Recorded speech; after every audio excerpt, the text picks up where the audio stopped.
ഓരോ ദിവസവും ന്യൂസ് ചാനലുകളിൽ തീവ്രവാദത്തിനെ പറ്റിയുള്ള ചർച്ചകളാണ്. അങ്ങനെയുള്ളൊരു തീവ്രവാദത്തിന്റെ ചർച്ചയിലേക്ക് ഞാൻ നിങ്ങളെ സ്വാഗതം ചെയ്യും. നമസ്കാരം, ന്യൂസ് അവറിലേക്ക് സ്വാഗതം. കേരളത്തിൽ തീവ്രവാദം കൂടി വരികയാണ്. കഴിഞ്ഞ 2 വർഷമായി തീവ്രവാദത്തിന്റെ അനവധി കേസുകളാണ് റിപ്പോർട്ട് ചെയ്യുന്നത്. ഇതിനെക്കുറിച്ച് പ്രതികരിക്കാൻ വേണ്ടി നമ്മളോടൊപ്പം CM നമ്മളോടൊപ്പം സ്റ്റുഡിയോയിലുണ്ട്. ശ്രീ VS, താങ്കളുടെ ഭരണകാലത്താണ് ഏറ്റവും കൂടുതൽ തീവ്രവാദമുള്ളത്. എന്താണ് പറയുവാനുള്ളത്? ഏതാണ്ട് 6 വർഷം മുമ്പേ എൻ്റെ വീടിനടുത്തുള്ള ഒരമ്മൂമ്മയ്ക്ക് വാദം, തീവ്രവാദം. അപ്പോൾ കേരളം ഭരിച്ചതും ഉമ്മൻചാണ്ടി. അങ്ങനെയുള്ളപ്പോ നിങ്ങൾ വെറുതെ അച്യുതാനന്ദൻ എന്ന് പറയരുത്.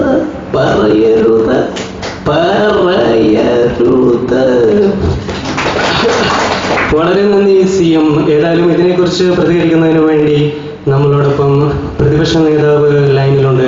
നമുക്ക് അദ്ദേഹത്തോട് ചോദിക്കാം. ശ്രീ പ്രതിപക്ഷ നേതാവ്, താങ്കൾക്ക് എന്താണ് പറയുവാനുള്ളത്? CM ഇതാണ് പറയുന്നത്. ഹലോ പ്രതിപക്ഷ നേതാവ്, കേൾക്കാമോ?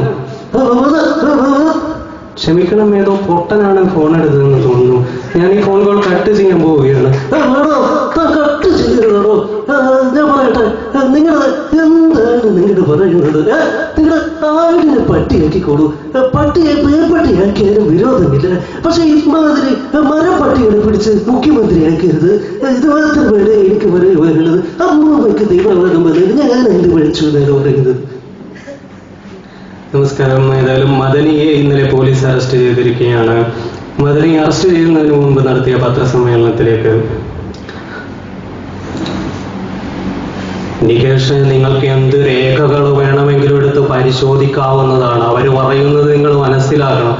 10 എടുത്ത് ബോംബ് വെച്ചിട്ട് 4 എടുത്ത് മാത്രമാണ് അത് പൊട്ടിയിട്ടുള്ളത്. നിങ്ങളൊരു കാര്യം മനസ്സിലാക്കേണ്ടത്, നിങ്ങൾ ഉസ്താദിനെ പറ്റി അറിയുന്നവരാരും തന്നെ ഇത് വിശ്വസിക്കാൻ പോകുന്നില്ല. കാരണം 10 എടുത്ത് വെച്ചാൽ അത് 10 എടുത്തും പൊട്ടും എന്നുള്ളത് നിങ്ങൾക്ക് എല്ലാവർക്കും അറിയാവുന്നതാണ്. വെറും 4 എടുത്ത് മാത്രം പൊട്ടി എന്ന് പറയുന്നത് എത്രമാത്രം അവർ കെട്ടിച്ചമച്ചതാണെന്ന് ഉസ്താദ് നിങ്ങൾ മനസ്സിലാക്കണമെന്നാണ് പറയുന്നത്. വളരെ നന്ദി മദനി ഇക്കാര്യത്തിൽ പ്രതികരിച്ചതിന്. നമ്മളോടൊപ്പം CPM സംസ്ഥാന സെക്രട്ടറി പിണറായി വിജയനുണ്ട്. പിണറായി വിജയൻ, കേരളത്തിൽ തീവ്രവാദികൾ കൈകൾ വെട്ടുകയാണ്. എന്താണ് പറയുവാനുള്ളത്? നിങ്ങൾ ഒരു കാര്യം മനസ്സിലാക്കണം. നമ്മളെങ്ങനെയാ കൈവെട്ടുക? ഒരു കൊടുവാള്, അത് നമ്മൾ വലത്തെ കയ്യിലെടുക്കും. എന്നിട്ട് നമ്മൾ കൈവെട്ടിക്കഴിഞ്ഞാൽ സ്വാഭാവികമായിട്ടും ആ കൈയിൽ പോരും. പക്ഷെ എന്താ ഇവർ ചെയ്യുന്നത്? ഇവർ കൈ പത്തിയാണ് വെട്ടുന്നത്. അത് താലിബാനുകാരുടെ പരിപാടിയാണ്. അതിവിടെ വേണ്ട. ഇവിടെ വൃത്തിയായിട്ട് വെട്ടാൻ ഞങ്ങളുണ്ട്. അതുകൊണ്ട് ഈ പരിപാടി ഇവിടെ നടക്കൂല. വളരെ നന്ദി ശ്രീ പിണറായി വിജയൻ. മദനി അറസ്റ്റ് ചെയ്യപ്പെട്ടിരിക്കുന്നു. എന്തായിരിക്കും മദനിയുടെ ഭാവി എന്നറിയില്ല. ഇതിനെക്കുറിച്ച് പ്രവചിക്കാൻ വേണ്ടി സൂര്യ TVയിലെ രാശിചക്രം പരിപാടിയിൽ അവതരിപ്പിക്കുന്ന വ്യക്തി എത്തിയിട്ടുണ്ട്. നമുക്ക് അദ്ദേഹത്തെ ചോദിക്കാം, എന്തായിരിക്കും മദനിയുടെ ഭാവി? നമസ്കാരം, രാശിചക്രത്തിലേക്ക് സ്വാഗതം. അടുത്തതായി മദനി രാശി. ഈ രാശിയിൽ പെടുന്നവർ ഗോതമ്പുണ്ട് തിന്നാനുള്ള സാധ്യത ഏറെയാണ്. ഈ രാശിയിൽപ്പെട്ടവർക്ക് വെള്ള വസ്ത്രം ഒട്ടും ചേരുന്നതല്ല. ഈ രാശിയിൽപ്പെടുന്നവർ പച്ച വസ്ത്രം ധരിക്കുന്നത് കുറച്ച് ആളുകളെ കൂടുതൽ കിട്ടാൻ സാധ്യതയുണ്ട്. മദനി രാശിയിൽപ്പെട്ട മറ്റുള്ളവർ ബോംബ് വയ്ക്കാൻ സാധ്യതയുണ്ടെങ്കിൽ എന്നെ വിളിച്ചു പറയുന്നത് ഞാൻ രക്ഷപ്പെടാനൊരു സാധ്യത കാണുന്നുണ്ട്. രാശിചക്രം വീണ്ടും അടുത്ത ആഴ്ച. വളരെ നന്ദി മദനിയുടെ ഭാവിയെക്കുറിച്ച് പ്രതികരിച്ചതിന്. കേരളത്തിൽ കൈവെട്ടലുകൾ കുറക്കാൻ പറ്റുമെന്ന് മജീഷ്യൻ മുതുകാട് അവകാശപ്പെടുന്നു. അദ്ദേഹത്തിന്റെ പ്രതികരണത്തിലേക്ക്. കൊച്ചു കൂട്ടരാണ്, എല്ലാവരും ശ്രദ്ധിക്കുക. അപ്പൊ കൈവെട്ടുന്നതിന് മുമ്പ് പോപ്പുലർ ഫ്രണ്ടിന്റെ കൊച്ചു കൂട്ടുകാർ ചെയ്യണത് വെട്ടുന്നതിന് 2 ദിവസം മുന്നേ മാജിക് അങ്കിളിനെ വിളിച്ച് കാര്യം പറയാം. അപ്പോൾ നമ്മൾ ഒരു വേദി അറേഞ്ച് ചെയ്യും. ആ വേദിയിൽ വെച്ച് ആര് കൈ വെട്ടിയാലും ഞാൻ ആ കൈ പഴയതുപോലെ ഫിക്സ് ചെയ്തു പോകും. അപ്പോൾ നിങ്ങൾക്ക് വെട്ടിക്കുന്നതുമായി എനിക്കൊരു മാജിക്കും ചെയ്യും. അപ്പോൾ നിങ്ങൾ മനസ്സിലാക്കേണ്ടത്, ചെക്കോസ്ലാവക്യ എന്ന് പറയുന്ന ഒരു രാജ്യത്ത് ഒരു മാജിക്കാരൻ ഈ മാജിക് പണ്ട് പരീക്ഷിക്കുകയുണ്ടായി. ആ മാജിക്കാരനെ നാട്ടുകാർ തല്ലിക്കൊന്നു. അതുകൊണ്ട് ഇത് വളരെ റിസ്ക്കുള്ള മാജിക്കാണ്. ഞാൻ ചിലപ്പോൾ മാത്രമേ ഏറ്റെടുക്കുകയുള്ളൂ. വളരെ നന്ദി ശ്രീ മുതുകാട് സാർ. എല്ലാ വിഷയത്തിലും പ്രതികരിക്കുന്ന സുകുമാർ അഴീക്കോട് ഇക്കാര്യത്തിൽ പ്രതികരിക്കാൻ വേണ്ടി വന്നിട്ടുണ്ട്. നമുക്ക് അദ്ദേഹത്തോട് ചോദിക്കാം, എന്താണ് അഴീക്കോട് സാറിന് പറയുവാനുള്ളത്? ഈ മദനി എന്ന് പറയുന്നത് മോഹൻലാലിൽ പോലെയാണ്. എനിക്ക് തോന്നുന്നത് അയാളുടെ താടി വെപ്പ് താടിയാണെന്നാണ്.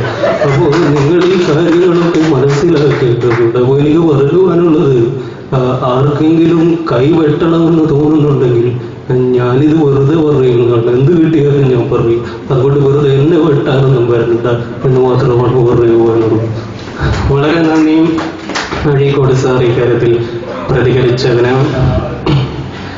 അടുത്തതായി, മദനിയെ അറസ്റ്റ് ചെയ്യാൻ ഒരു 2 ആഴ്ചത്തോളം സമയം വേണ്ടി വന്നു കേരള പോലീസിന്. ഇക്കാര്യത്തെക്കുറിച്ച് CM-ന്റെ പൊളിറ്റിക്കൽ സെക്രട്ടറിയായ ശ്രീ ബാബു നമ്പൂതിരി പ്രതികരിക്കുന്നു. എന്താണ് ബാബു നമ്പൂതിരി സംഭവിച്ചത്? എന്താണ് ഇത്രയും ഡിലേ? താനൊന്നും മിണ്ടാതിരിക്കുന്ന ഭൂമികേശൻ, അവൻ ആരാണെന്ന വിചാരം? അബ്ദുൾ നാസർ മദനിയാണ്. അത്ര പെട്ടെന്ന് തന്നെ കയറി അറസ്റ്റ് ചെയ്യാൻ പറ്റില്ല. ഇത് തന്നെ ഞാൻ CM-നോട് പ്രത്യേകം പറഞ്ഞതുകൊണ്ടാണ്.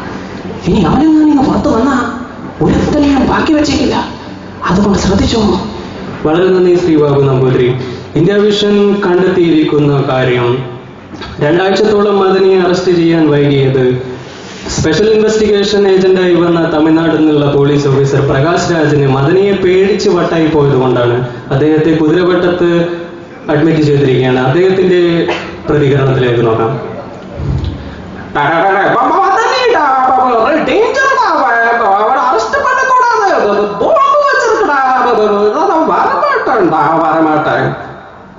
വളരെ നന്ദി. ഏതായാലും അവസാനമായി നമ്മുടെ JTO പ്രവീൺ സാറിന്റെ ഒരു പ്രതികരണത്തിലൂടെ ഞാനിത് അവസാനിപ്പിക്കുകയാണ്. അത് പ്രോഗ്രാം വളരെ നന്നായിരുന്നു കേട്ടോ. എന്ന് വെച്ചാൽ വളരെ മോശമില്ലാണ്ട് ചെയ്തിട്ടുണ്ട്.